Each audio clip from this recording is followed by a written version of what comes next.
అయితే స్టాక్ మార్కెట్‌లో ట్రేడర్‌గా ఉండాల్సిన క్వాలిటీస్ ఏంటి? అలాగే ఇన్వెస్టర్‌గా ఉండాలంటే క్వాలిటీస్ ఏంటి? వీళ్ళిద్దరికి అసలు ట్రేడర్‌కి, ఇన్వెస్టర్‌కి మధ్య తేడా ఏంటి?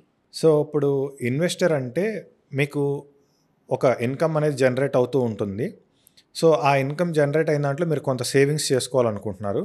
సో, ఫ్యూచర్ పర్పస్ కోసం కొంత అమౌంట్‌ని మీరు స్టాక్స్‌లో ఇన్వెస్ట్ చేసుకోవచ్చు. హ్మ్. సో, ఎంత ఇన్వెస్ట్ చేసుకోవాలి ఏంటి అనేది డిపెండ్స్ ఆన్ మీ సేవింగ్స్‌ని బట్టి ఉంటుంది. ఓకే. సో, అక్కడ ఏంటంటే ఒక మంచి స్టాక్‌లో పెట్టుబడి పెడుతున్నామా లేదా అన్నంత వరకే రిస్క్ అక్కడ ఇన్వెస్టర్‌కి.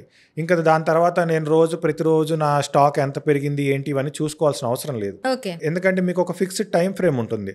నేను ఈ పెట్టిన డబ్బు నాకు 10 ఏళ్ల తర్వాతో, నా 15 ఏళ్ల తర్వాతో నా పిల్లల ఎడ్యుకేషన్ అనో, మ్యారేజ్ అనో అలా ప్లాన్ చేసుకొని కొంత సేవింగ్స్ చేసుకుంటారు. సో, దానికి డైలీ మానిటరింగ్ అనేది అవసరం లేదు.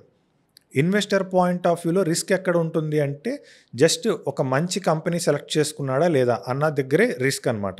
అందుకే ఏంటంటే పెన్నీ స్టాక్స్ లాంటి చిన్న చిన్న స్టాక్స్‌లో అరే ఒక ₹1 స్టాక్ ఉంది. ఇది ఖచ్చితంగా 20 ఇయర్స్‌లో మనకి ₹100 అయినా చాలు అంటే అది అవ్వదు. అది అవుతుందో లేదో కంపెనీ ఉంటుందో కూడా కంపెనీ తెలీదు. ఉంటుందో లేదో కూడా తెలీదు. కాబట్టి ఒక స్టాండర్డ్ స్టాక్స్ ఏవైనా సరే సెలెక్ట్ చేసుకొని దాంట్లో ఇన్వెస్ట్ చేస్తే ఇన్వెస్టర్ పని పూర్తయిపోతుంది. అదేం ప్రాబ్లమ్ లేదు.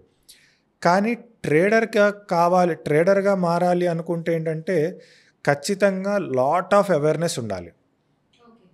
ఎందుకంటే ట్రేడింగ్ అనేది ఏంటంటే ఎక్కువ మంది ఈరోజు కొని ఈరోజు అమ్మేస్తారు.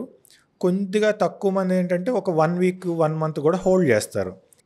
అతి తక్కువ మంది 1 వీక్, 1 మంత్ కూడా హోల్డ్ చేస్తారు. వాళ్ళని పొజిషనల్ ట్రేడర్స్ అంటారు. మెయిన్‌గా ఇంట్రాడే ట్రేడింగ్‌లోకి వచ్చేసరికి ఏంటంటే ఏ రోజు కొన్నది ఆ రోజు అమ్మేసి ఆ రోజు ప్రాఫిట్టో లాసో తేల్చేసుకుంటారు. సో, ఇలా ఏ రోజుకి ఆ రోజు ట్రేడింగ్ చేయాలి అన్నప్పుడు మనకు ఖచ్చితంగా లాట్ ఆఫ్ అవేర్‌నెస్ అనేది ఉండాలి. అందుకే సెబీ మనకి 95% ఆఫ్ ది పర్సన్స్ లాస్ అవుతున్నారు అంటే ఈ అవేర్‌నెస్ ఏమీ లేకుండా జస్ట్ ఈజీ మనీ అనే ఒక పాయింట్‌తో స్టాక్ మార్కెట్‌లోకి రావటం వల్ల జనాలనేది లాస్ అవుతారు.